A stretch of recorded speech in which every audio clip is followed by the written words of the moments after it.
celebrating the people, the place.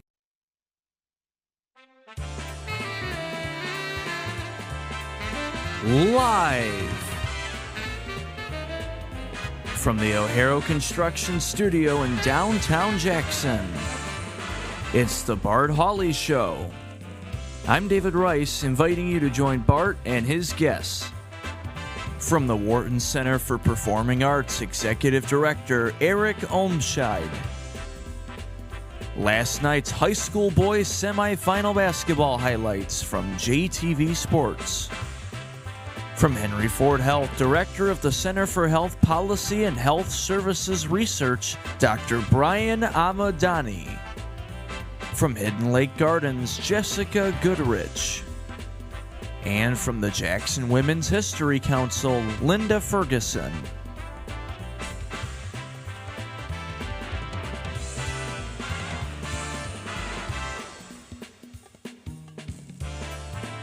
And now, here's Bart.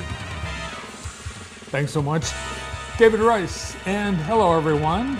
Good afternoon. Welcome to our show. Halfway through the week, and a pretty decent afternoon is in store. We're already at 48 and a high today of 51. Calm winds, sunshine should be great, and it warms up even more. Tomorrow, rain after 10 a.m. and a high of 47. Then things start to improve with the temperature, but we'll see strong winds and rain on Friday and Friday night. But our high on Friday will be 66. On Saturday, showers, high again, 66.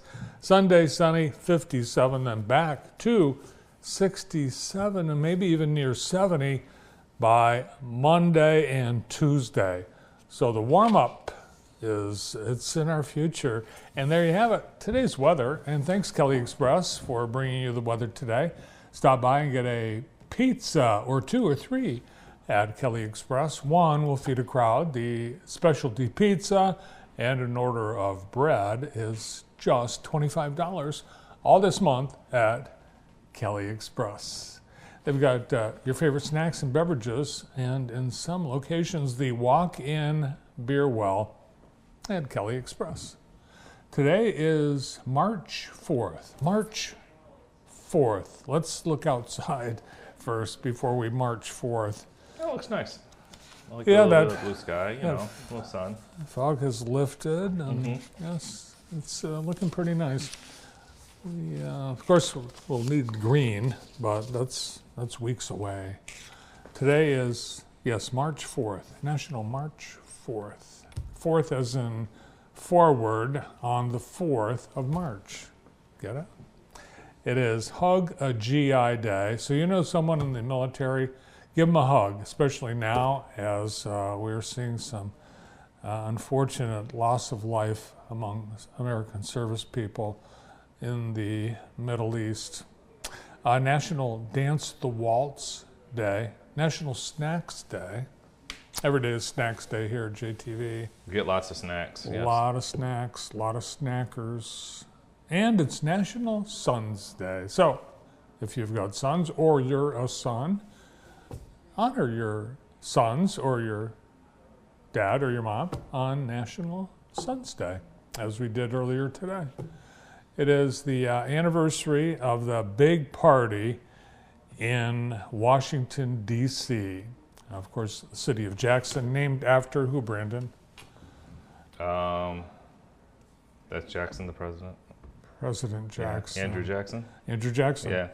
Well, Andrew Jackson was inaugurated on this day in 1829, and he decided that he would host an open house at the White House, which I think is a great thing to do. Inauguration Day, they had the inauguration ceremony, and he invited the whole town to come to the White House for an open house.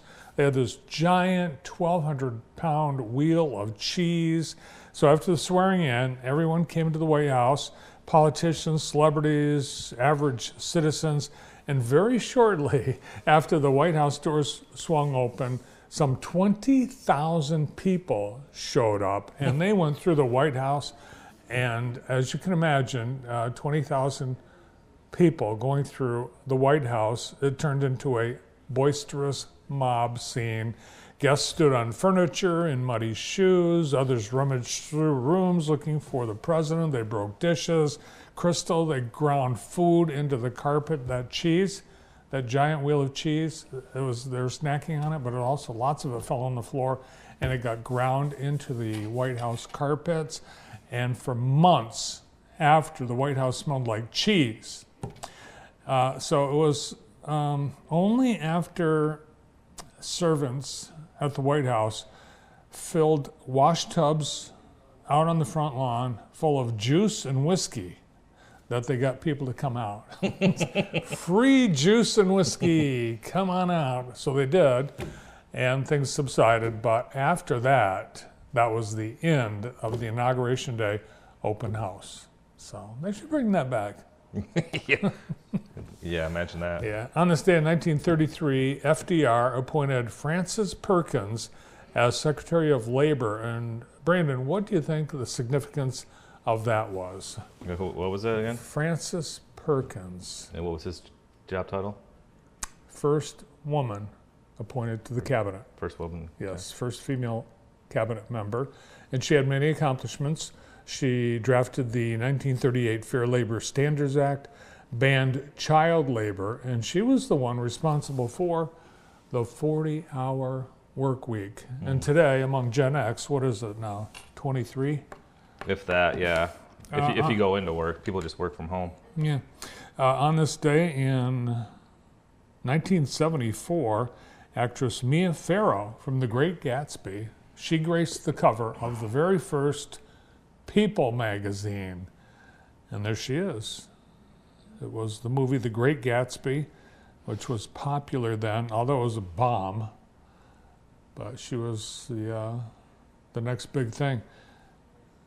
And it's still, people can still buy People magazine. It's still Can in they really? print. Yes. Oh, all right. It's still in print. Look at the people that they spotlighted that first issue. Remember the Loud family? Well, all that. What else happened? One more thing.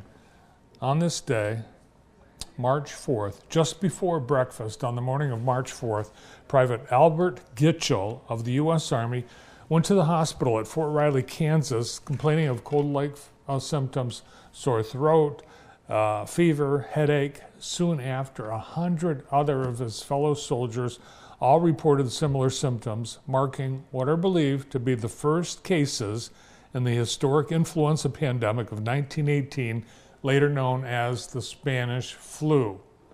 So good advice, really, anytime to stay well is do not take any person's breath. That would help, yeah. That's a good idea. Keep your mouth and teeth clean. Avoid those that cough and sneeze. Stay away from those people. Those are all good rules, But unfortunately, the flu would eventually kill 675,000 Americans and an estimated 20 to 50 million people around the world. Far greater toll and loss of life than World War I. And of course, 100 years later, we got it.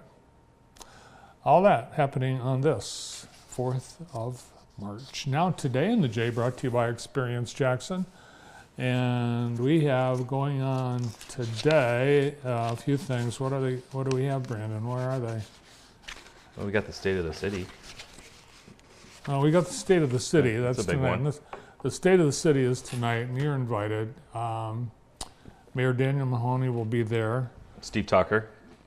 I don't think we're supposed to announce this yet. You already said it. Oh, we already did? Yeah.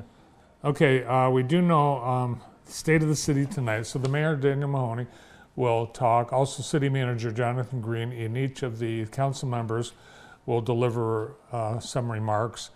And then Daniel Mahoney will have his look forward to the rest of his term, the last year of his term. And then he will award the keys to the city. And we understand that there are 3 recipients, including yours truly and my wife Karen, Steve Tucker, and Mary Beth Leonard. Those are the 3. getting the key tonight. All are welcome to come. It's at 6 p.m. in the City Center building, and it will be streamed live on the City of Jackson Facebook or YouTube page. YouTube page. All right. The Jackson YMCA 130th birthday is today. It kicks off a week-long celebration, 130 years. The Y has been part of this community's story. Generations have learned to swim here, found confidence here, built friendships here, and discovered strength they didn't know they had. On March 4th, we celebrate 130 years, and we're celebrating you. Join us for the birthday bash and celebrate with 0 join fees and early bird membership. That's happening today and for the next, how many days? 4 days at the Jackson YMCA. Happy anniversary to the Y. Today on JTV we have Wellness Wednesday. Every Wednesday, Henry Ford Health presents Wellness Wednesday, and today I'm very excited because we have one of the Time Magazine's 100 most influential health leaders, and it is Dr. Brian Amadani, and he is pretty amazing, as you will find out as you stay tuned for today's show. Last night, it was the last regular season game for the Jackson College Jets, the women's basketball team. Last night, hosting, let's see, who'd they host? Macomb Community College, and they went out with a big win over Macomb, 85-53. Not only was it their final home game, but it was also the first round of the NJCAA tournament. Congratulations to the Jets. It's been a great season, and you can see more photos online from JTV Sports in the ORS photo galleries at jtv.tv. We have a great show today, and by the way, we will have more on last night's regional boys basketball tournament coming up in today's show, including some highlights from the games last night. Also today, joining us from the Wharton Center for Performing Arts, Eric Omscheid. He will announce today the 2026-27 Broadway season at Wharton. As I mentioned, Dr. Brian Amadani will be here from Henry Ford Health. Jessica Goodrich from Hidden Lake Gardens, the flower show underway. And Linda Ferguson and Melissa Bice will be here with the Jackson Women's History Council. They will be honoring 3 of Jackson's outstanding women. All this here today on JTV, and it's so nice that you're taking time to be with us. And we get started with Eric right after this.